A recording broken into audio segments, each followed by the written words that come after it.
The Dark Goddess Lilith. Who is the goddess Lilith? Is she evil? Is she good? To answer these questions, we need to go back to the beginning. Ancient Hebrew texts depict Lilith as being created from unclean dust and Adam from pure dust. Although this was considered a fact, Lilith's beauty was the most beautiful female body ever to exist.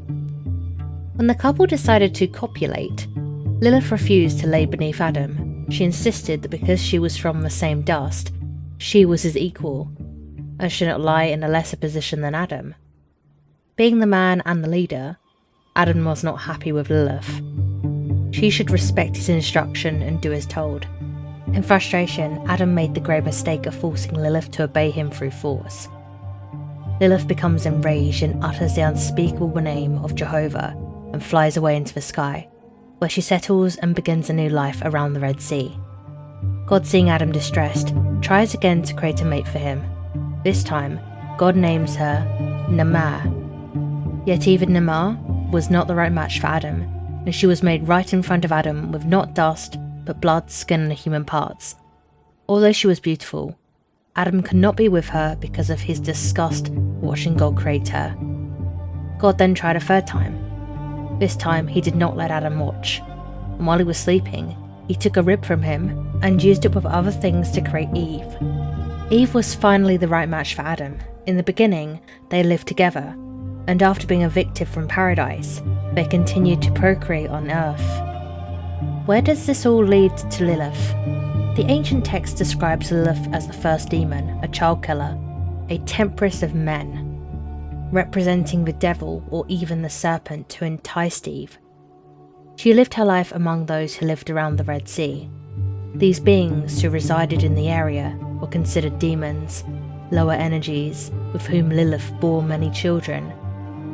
It led to her being the first of all things evil. Yet there is another part of Lilith that tells a different story. In this story, she's portrayed as the first rank of gods, goddess, creation, queen of the heavens and earth, goddess of love and war, beauty and all things erotic, and a thirst for justice. She is a beautiful goddess, intense, spiritual energy, who can help people grow in physical and spiritual maturity. She unblocks barriers of creativity, sensuality, sexual pleasures, knowledge and self-power. Today Lilith is no longer the evil being that the ancient Hebrew texts ascribe her. Those who work in witchcraft and magic often work with the dark energy of Lilith. She is a champion for those who want to heal and conduct shadow work. She also has energy that can show you your life's true path. Her energy is raw but also energizing. You must be ready for what she will show you. Sometimes you will see things that you would rather keep personal, secret or quiet. She brings those forward because, as long as they stay in the shadows, you cannot grow and move forward in life. Keep in mind that some changes are hard to take because with any change comes loss. You have to let go before you can move forward, but sometimes letting go is exactly what you need. Now let's get a little more input from our resident witches. Welcome to season 2 of a series of witches. I'm Crimson Minx, and we're here in Austin, Texas at my studio, Minx and Muse, which is a fiercely feminine playhouse where we help people awaken their innate magic through sensual dance and witchcraft. And I'm here with my co-host, Tara Valkyrie. Tara, would you like to introduce yourself? Yes, I'm Tara Valkyrie. I'm an instructor here at Minx and Muse, and I specialize in somatic movement, erotic dance, and astrology. And I also do a lot of work outside in the world around those energies, and I'm really happy to share that with everyone. Yes. Dark Goddess Lilith. Yes. She is a major influence, I know, in both of our lives. In terms of the studio here, we actually have her astrological dark moon Lilith symbol represented in our logo because we feel very connected to that energy, the work we do. And I know for you, you actually use her namesake for your performance alter ego. So yes, how did that come about? Well, so it started years and years ago, I started taking pole dance classes, I started taking erotic movement classes, and I was trying to imitate what I thought was desired sexuality. And I kept feeling this deeper energy arising, and as many of us who've grown up, I was scared of it. I was trying to push it down. And I remember when I got into burlesque, I was trying to pick a stage name, and my burlesque mentor asked us, she's like, okay, well, what are some, goddesses, celebrities that you look up to? And if you don't know, maybe ask your friends. And so I started asking friends, started asking family, and almost everyone was like, Lilith, you have Lilith energy. And again, I continued to fight it. And then I was meditating one day and just the image came, and I was like, okay, I'm going to embrace it. And I found that the more I began to explore that empowered sexuality and dark goddess energy, the more empowered that I felt. And then that began to carry through on stage, and the rest is history. I absolutely love embodying her. My performing name is Lilith Allure, and that embodies both her name as well as that special energy that she carries that is just alluring. Right. Yeah, we talk about dark goddess energy throughout this series, but for me, when I'm talking about sexual energy, Lilith does stand out for me, but not in the sense of giving away your power through sexuality, but actually through owning your power through sexuality. So dark goddess energy in general is misunderstood. It is. But for me, it embodies the taboo. So whether that is sexuality or if it's death, the shadow, magic and witchcraft, all of those things that society is uncomfortable with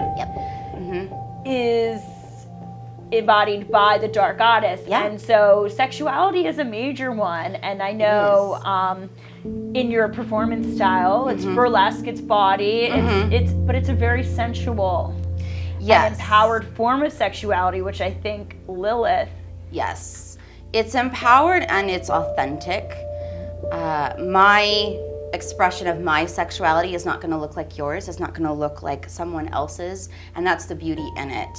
And I think that's also what drew me to coming here and teaching, is I loved that every variation of empowerment was, it's accepted, it's celebrated. And I think also what I would see before entering burlesque and other performances is it was very much performative, meant to please other people, meant to be demure, meant to be an expression of what is acceptable. And what I began to embody with my performance is, this is who I am, and this is a part of me as much as anything else. And I think with Lilith and with dark goddess energy, it's that agency and that self-empowerment. And that doesn't mean diminishing others. It just means being fully in our power and using that sexual energy, because that's creation energy. And not just birthing humans, but creating. Right, and I think perhaps some people watching may be confused. Why do they keep talking about sexuality and sensuality? This is a witch show. How do they go hand in hand? And that's something we teach at the studio. That is sexual energy.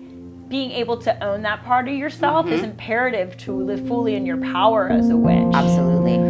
So without that energy, again, we talk throughout the series about how we've been shamed of our power, the power that's embodied through the dark goddess. And one of those aspects being sexuality, because really when we tap into that, it is all powerful. Yes. So Yes. One of the things we like to discuss here at the studio a lot is how sexual energy is connected to life force energy and our vitality. It's also our magnetism, and it's also our manifestation power. So when, as witches, we do show up in a way where we're trying to manifest the world around us. And if we are shut off from our sexuality and sensuality, we're going to be quite weakened in that area. We're going to find it hard to magnetize, and we're going to find it hard to fully in our life force, our vitality. And so being able to reclaim our sexuality as our own, not as something that's meant to be performative or controlled by others, being able to reclaim that for ourselves actually helps us show up more fully. And fully in our power as witches. Even doing, and I know sometimes people will just think sex magic. When it comes to using sexuality as witches. But for me and for you, I know it's so much deeper than that in the sense of if we can build up that energy outside of intercourse or outside of orgasm, being able to embody that energy just throughout our days, whether that is through a dance and movement practice or whether it is just through filling our tanks through like pleasure, or just that is how we actually are more powerful in our witchcraft, and not having to always rely on doing a sex magic ritual to harness that energy, because you and I are able to harness that energy throughout our day. And what I think is so potent about it is when we say sexual energy, it's not just, as you said, orgasm, masturbating, intercourse with another person. It's also linked to charisma. It's also linked to vibration. In the witchcraft community, we talk a lot about raising your vibration. And so if you raise your vibration, then, the universe kind of matches in kind and you get more opportunities. Well, the sexual energy, it's like when we're fully in our power, it's not just about, I'm going to be sexy so I can get a discount at Starbucks. It's not that, but it's when you are feeling fully in your sovereignty, then one, that energy it's pervasive. People feel that and they're drawn to you in a healthy way. This also is very powerful with setting boundaries, maintaining boundaries, which I know for those of us in female perceived bodies, we've been conditioned to give up, to only express for others' pleasure. And so when we're fully in that sexual power, we're also able to set those boundaries that help us thrive and also help us to meet the world in a much more empowered place. Absolutely. So we always end our intro series with a reminder: if you don't own your own body and you don't own your own sexuality, someone else can. And one of the biggest cons in this world is shaming us of that, so we can be controlled and not live fully in our power. So I think that Lilith, that archetype, that energy is there to remind us that this is an aspect of ourselves that is ours alone to own and to wield as we see fitting. And not in the conditioned way of for attention or to please others. It's so much more beyond that. And it's something you have to, I think, physically experience to understand. It's very easy, I think, to put a picture to what empowered sexuality looks like, and it can be expressed in a really unhealthy manner. And Lilith, I feel like, is there to help draw that distinction. Are you expressing in a healthy manner, in an empowering manner, or are you expressing in a way that's actually like degrading to yourself and actually draining your life force energy? Because at the end of the day, you said it's that vibration, it's that life force energy that we're trying to build up. And the more that you're able to access your sexual energy and own your sexual energy, that's going to become embedded in your everyday energetic vibration and your auric energy. And you'll notice that you're just able to cast at a higher level. You're able to call in to be in flow. Just in a more desirable manner.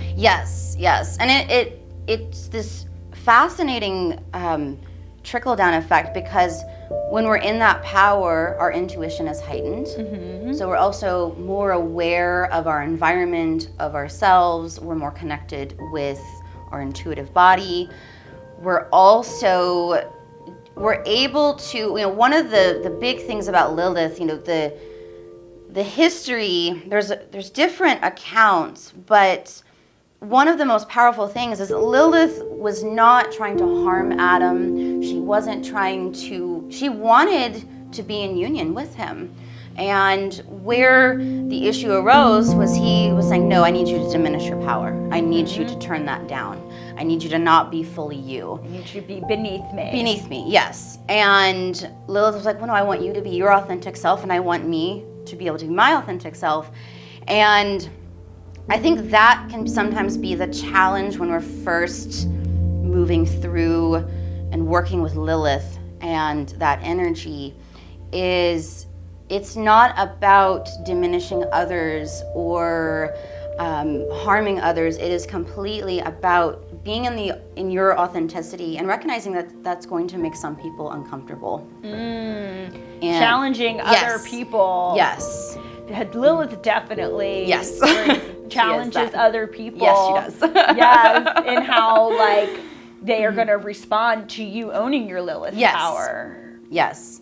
That was a big thing for me when I first started really embodying, because I felt amazing. I was like, I'm empowered, I have agency, and I had people who were intimidated. I had the usual internet trolls, which are just unhappy. And I had a lot of well-meaning people that were like, you're being too much, to this, to that, turn it down a little bit. And because good girls are seen, not heard. Exactly. Yeah. And the way that you're projecting right now is too big of a message for us. Exactly. And there was a part of me that was like, oh, okay, maybe I should. And then I realized that's not about me. And it's not, I always try to check in and make sure that, I look at the behavior and I realize, okay, this is, it's oftentimes more about what's going on for other people. And that is the thing about Lilith energy, is it highlights where you are not okay with yourself and where you're being asked to grow. And that's the thing with these dark goddesses, they have a big, healthy dose of tough love. And I had to learn that too, because I learned at first when I started on this journey, I was like, cool, I'm empowered. And then as I continued to work with Lilith, there'd be times where it was like, oh, actually, that's performative. I'm doing that because I think that that's expected, or that's going to get me a lot of likes on social media, or that's getting a lot of people to come to my shows, but that's not really me. Okay, I need to grow here. And that can be way easier said than done. I'm still always in growth anytime I'm accessing that Lilith energy, but I love it. And I think when people do start calling upon the dark goddess or tapping into that energy, they have to be ready to go deep. The dark goddess is the shadow. Yes. So within the shadow, though, is where we find our power. Yeah. So I would love to talk about, because you don't have to be a burlesque performer to embody Lilith energy. So I think we should talk about ways that we can, as witches, honor Lilith and work with her. So one way that I was thinking is looking about how you are connected to your own sexual nature. So is it something that you only access for the pleasure of others? Is it something that you are completely disconnected from in yourself? And is it something that you really can't consider to tap into outside of the bedroom? Because sexual energy is so much more beyond that. Yes. And also maybe doing some shadow work around, where do I feel shame on this topic? That is so powerful, because when I started doing my own work, and I've seen this in a lot of circles, is sometimes the shame shows up in areas that we don't label as sexual. And one really big example is, in the workplace. around the expectations of, we've all heard the stereotype of, okay, if a man is ambitious and pushy, he's a leader, and if a woman is that, then she's bitchy, or whatever. And so, and sometimes she's a witch. Yeah, she's a witch. Yeah. Yes, and I think we have shame associated with things, whether it's standing up for ourselves, whether it's these very mundane aspects of our life, or seemingly mundane, that when you trace that thread, it goes back to sexual energy and dark goddess energy. And what I love about shadow work is, we often think, oh, shadow is bad, and shadow's not bad. Shadow is just the things that we have trouble seeing within ourselves. It's the hidden. It's the hidden. That's all it is. We need to dive a little deeper. Right. And when we start to dive deeper, that's where we find a lot of hidden resources that we realize, we've had them. Mm-hmm. And when we start to tap into that, and we start to look at where is shame, where is guilt, where is that conditioning, whether it was overt, we were told something, or whether it was more internal, where we start to internalize messages. And with Lilith, one of the biggest things for me with Lilith energy in the everyday is when listening to my body. Lilith is the energy of embodiment. Mm-hmm. And it's everything from, when I'm tired, allowing myself to rest, listening to my body. What does my body want to eat? What does my body want to wear? What can I trust? What can I not Exactly, trust? Yeah. I think a lot of witches, especially younger witches, mm-hmm. have the question, how can I tap more into my psychic abilities? Yeah. And advice that I always like to give is, what is your embodiment practice? Because mm-hmm. through intuition, yes. we can access higher psychic abilities, but it's very hard to be connected with your intuition mm-hmm. when you're living from the neck up. Yes. And you're completely disconnected from your physical body, because a lot of intuition is fed to us through recognizing mm-hmm. it in our physical body. Yeah, so, absolutely. Working with Lilith for that sense of embodiment mm-hmm. that can help lead to greater intuition and psychic abilities. Working with Lilith to own our sexual sovereignty. Mm-hmm. Working with her, like you said, the creation energy. Are we trying to birth something into this world? Working mm-hmm. with Lilith can be really powerful for that. Can help you own your power in order mm-hmm. to manifest that. Yes, absolutely. And Lilith is also, like you were saying, so connected to embodiment and embodiment practices. Because the other thing that's powerful about Lilith is known from day one is she's going to do her own thing. And what we're discovering is, a lot of times when we think, okay, I have this project, I have this business idea, we start to look externally for, okay, how am I supposed to do this? What's the right way to do this? Mm-hmm. And there's nothing wrong with seeking advice and help, but oftentimes I hear this so many, and I've done this as well, I hear this so many times, both within myself and with others, where we have an intuitive insight, but it doesn't align with the way society does things, or with the business person we're following. The dark goddess does not care about societal expectations. Exactly. And that's the thing is, I've learned when I trust that, no matter how many people are like, you're crazy, what are you doing? When I trust that dark goddess energy, and I'm like, oh, wow, this would have been better if I'd been listening to this months ago. And so now I've learned to just listen to it. And that goes back to the authenticity, as you spoke about before, mm-hmm. not having to follow the path of others, and to be able to listen to internally your own intuition. Right. Lilith energy is just highly, highly intuitive. It's highly primal, meaning it's very much in the body. Mm-hmm. And it's energy that it can be, especially when we first start working with it, it can be very uncomfortable because it's new. We're naturally a bit leery of anything that's new, within our thought processes. But the more that we work with it, the more that it begins to blend. And kind of like what you were saying at the beginning about sexual energy is more than just having fun in the bedroom or sex magic, that is a huge aspect of embodiment and intuition. It's a huge aspect of, when we're wanting to work on our psychic gifts and we're wanting to work on being able to trust ourselves. Lilith's, one of her big things is, she trusted herself. And even though she's in the Garden of Eden and she's like, this isn't right for me, I have to go. And even though she was facing a lot of criticism for that, ultimately she needed to find her authenticity, and that's where she found her true power. Absolutely. Yeah. Yes. Well, I think that Lilith is a great dark goddess. Yes. I don't think it's a coincidence that we both connected through that power. Yes. And that's how we were and then found each other. And yes, we're introduced to each other that way. But yes. sexual energy is not the only energy right.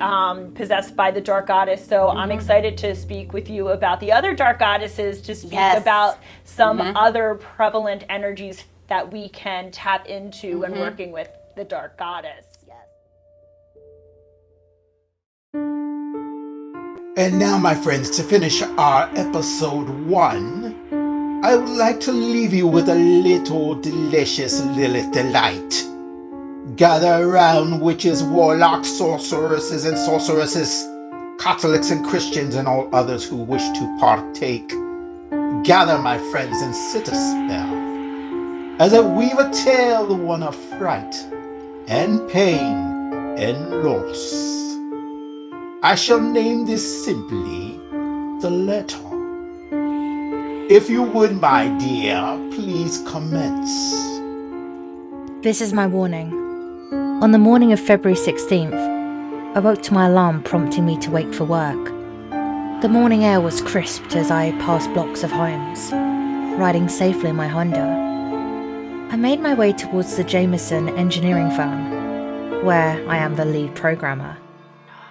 I entered the building as I usually do, with a security passcode in my hand. The door bleeped, its welcoming notification that I was permitted to enter the building. I moved quickly to the elevator doors and positioned myself in line behind a group of other early morning employees. My turn had come to enter the lift, which would bring me to the 6th floor. There I would find my trusty office chair. On the desk would be my computer monitor, ready and willing to accept the code which would one day be used to better the world. Yet when the elevator doors opened, the view of my desk was blocked. A group of fellow engineers talked and engaged with someone sitting at the desk in front of mine. It was that day when I saw her for the first time. She was new to the company. Long blonde hair, work dress attire, and deep green eyes. I raised my hand to welcome her and proceeded to get to work. I'm not sure how to describe this next part. I'm not religious, spiritual, or anything like that. Still, I had a strong desire to be around Kayla for some reason. That was her name, Kayla. Almost 3 months later, I accidentally ran into her while out running errands. We ended up having dinner together. After a few drinks, our conversation led to religion, spiritual journeys, and finally witchcraft. That day I learned that she only used her name Kayla for social reasons, yet referred to herself as Lilith. I found that quite odd. Our conversation led long into the evening. We said our goodbyes. The next day, I arrived at the office early to find that Kayla was no longer working for the company. I inquired about her reason and leaving, but did not get many details. After finishing work, I noticed a note on my car's windshield. It said, "Meet me tonight at 3546 North Worth Drive at 10 p.m. Love, Kayla." I have to say, I was a bit creeped out. But my curiosity was more substantial than my creeped out self. It took me 30 minutes to arrive at the address on the note. I have to admit I was nervous yet energized at the same time. The house at 3546 North Worth Drive was large and had one of those winding driveways that ended at the front door. I stepped out of my car. The house was completely dark, with no light shining from any windows. It was only then that I noticed the front door was ajar. I slowly walked in, calling out Kayla's name. then started a quick retreat to the outside as I began to feel an office prank coming on. Feeling foolish, I started my retreat back to my vehicle. But it wasn't the vehicle that my eyes first noticed. It was Kayla, or something that looked like Kayla. Her hair was blowing backward in slow motion as if an invisible wind was somehow only affecting her. She offered me a hand, which I felt powerless to resist. With her other hand, she extended it to my chest, where a searing, burning pain dropped me to my knees. Her hold on my hand was like an iron grip. Although I tried, I could not pull away. I can't say if I was standing before her for a minute, 5 minutes, or hours. All I know is she had released me at some point and stepped back a few feet, her hair still moving in that unnaturally slow motion. At that point, I blacked out. What awoke me was the pain in my chest. I pulled my shirt back to see the letter L burned into my skin, red and swollen. At my feet was a short and straightforward letter that read, "I am Lilith. My power is yours, as your power is mine." Perhaps it was just a dream or something else, but the house I walked into the night before was no longer there. I awoke lying in a clearing. My car was there, as well as the road I drove up, but everything looked uncared for and older. None of that made sense initially, and I never saw her after that. Well, I never saw her in the physical sense. It began as a dream and became real with each passing night. She came at night in my dreams. It was in the darkness that Lilith and I travelled. Together we moved through unknown realms and magical places. She taught me things, and I learned. Although I've tried, I can't remember who I was before meeting her. Those memories have left me, lost somewhere in the ether. All I am now is Lilith. All I know now is Lilith. We are Lilith. To the reader of this letter, know that I tried to resist her. The more I fought her, the more lost I became. Don't waste your time calling the police to report me missing. Don't search for me here. You will not find me. I am with Lilith now, eternal, a traveller, a whisper. And so, my friends, as you can see, it is better to come to Lilith with your cup full instead of your cup empty, as she may fill your cup with her own desires, her own wants and needs, and perhaps you too will walk the rounds for all eternity by Lilith's side. This has been a series of witches.